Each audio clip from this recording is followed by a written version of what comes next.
And I am joined live with Miss Kelli Austin.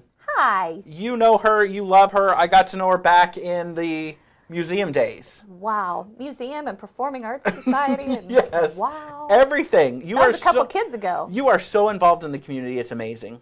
But today, we're going to talk about Guardian Angel Hospice. Absolutely. And I wanted you to come in because even I have some concerns about what it is, the misconceptions about it, who qualifies. So let's just dive in and say, what is it? What is hospice? Well, hospice is the treatment and care that every single one of us is eventually going to need or have the option to have, because like it or not, no matter what we deal with in life, we're all going to pass at some point. That's the guarantee. That is the guarantee. So what hospice is hospice is the specialized treatment of end-of-life care. Okay. And it has to do with a full encompass approach. If you go to a doctor for preventative care or curative care, then you're dealing with one specific issue. You need an antibiotic or you need a cast on your arm, and that's what they deal with, and that's what the imminent response is. Sure. Right.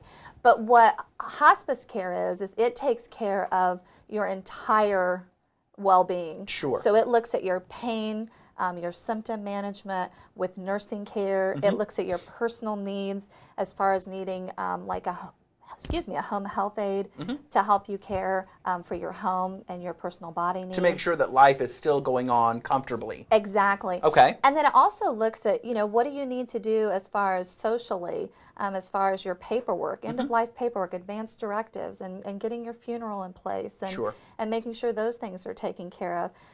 It needs to look at your caregiving situation and your family members with bereavement care. Who's going to be left behind? And hospice takes care with bereavement care of making sure that they're cared for at least 13 months after that patient passes. Okay.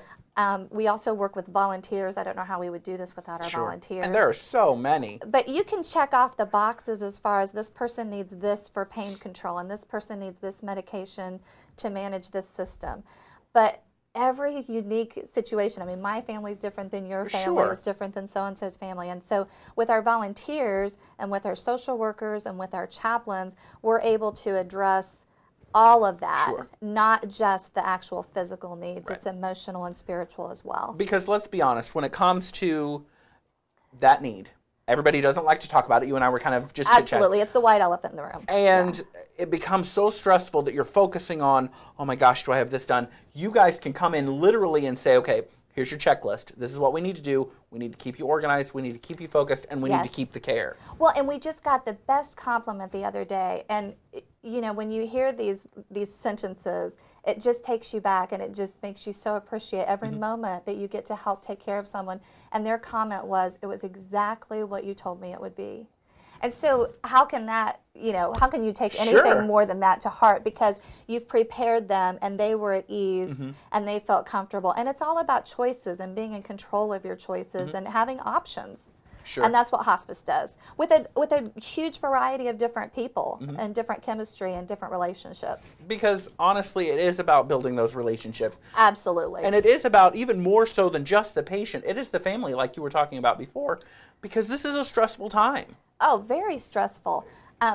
We've dealt with some chronic illness in our family, and that's just chronic, long term. This is, it's going to be the end. I liken it to, when we hear that there's going to be a baby in the family, and everybody, you get the shower, and you prepare the baby's room, and everybody's excited in the entire family. And for us, dying is a natural part of death. That's what hospice is. That's what Guardian Angel is about, is normalizing it and making it comfortable. And it should be a celebration, just as it is when you come into this world. It's the circle of life. It's Absolutely. It's looking to those bigger and better things that are even afterwards. Absolutely. It's like, here is your entrance. Absolutely. And let's make it easy for you. That's right. Yeah. We're going to be right back because I know I want to dive into a few numbers about all kinds of stuff that you guys have. So we'll be right back. We are back, and we're going to talk numbers just a little bit, just to throw it at them. Well, we have to, because we have to say thank you. Because we get the new Medicare and Medicaid numbers, because that's how hospice is paid for. It's paid for by most private insurances, and then it can be self-pay, and if you don't have the funds, it can be a sliding scale based on what your income is. Which and is then, important of course, in the very we don't ever, as well. Absolutely. I mean, it's a huge financial burden. But we don't turn anyone away. But Medicare and Medicaid, this is covered by both of those. But we got the new numbers out, and we were the #1 chosen hospice in Carroll, Clinton, Fountain, Howard, Miami, and Tipton counties. So that's really a nice shot in the arm. Absolutely, yeah. We serve 23 counties. We're kind of your north central hospice option. And it is a choice. It's like choosing a doctor, choosing a pharmacy, choosing a therapy. You know, you get to choose who you want. So I would choose you every time. Well, thank you. And we would choose you. Thanks.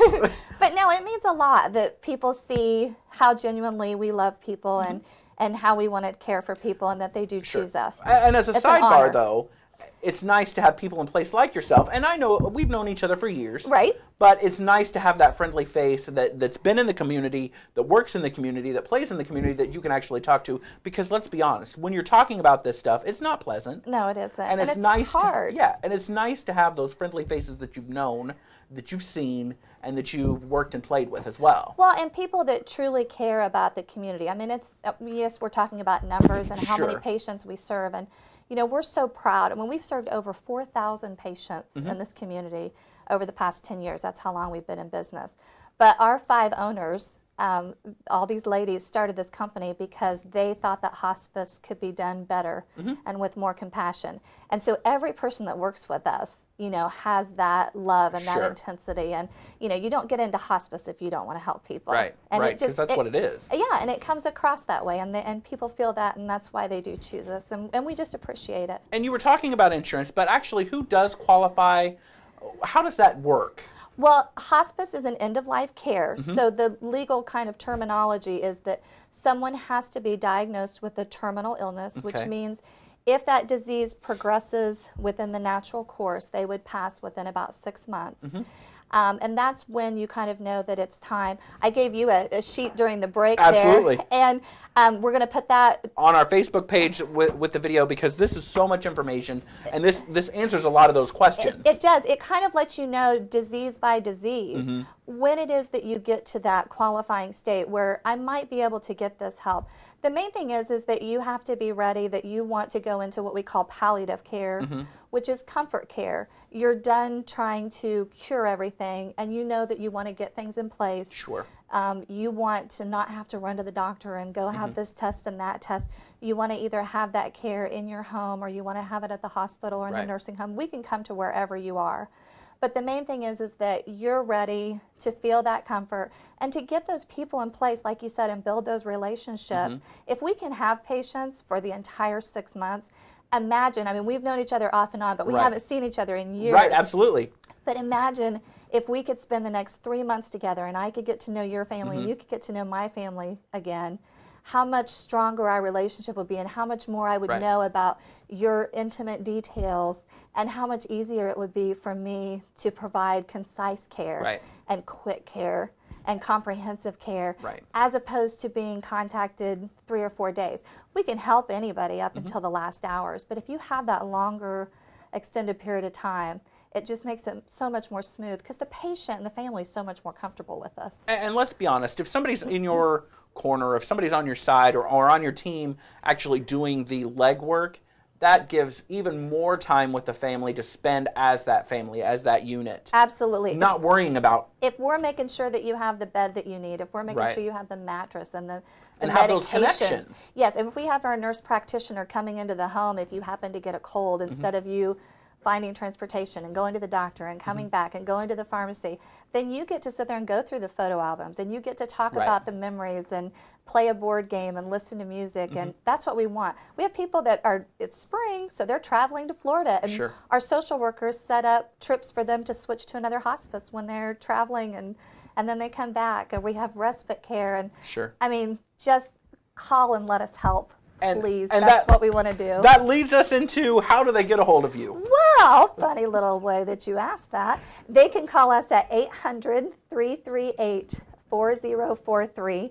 We have offices in Kokomo, Lafayette, and Logansport. We serve 23 counties. They can find us on Facebook.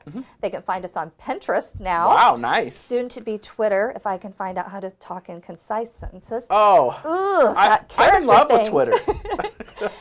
They can find us at guardianangelhospice.com. But just give us a call, 800-338-4043. We just want to help Sure. and serve. I think today we have 144 patients. Wow. And that's pretty consistent for us, between 140 and 150. But and serving the community, local people for local people. absolutely. And there's enough staff for us. If we get another 300. You'd find a staff. today, in a heartbeat. Absolutely. Just to be able to take care of people. Thank you so much for coming in. You're going to be back in the hot seat because there's so many more questions that I have. We'll be right back, though. We've got more exciting guests on the show. We'll be right back. Thank you.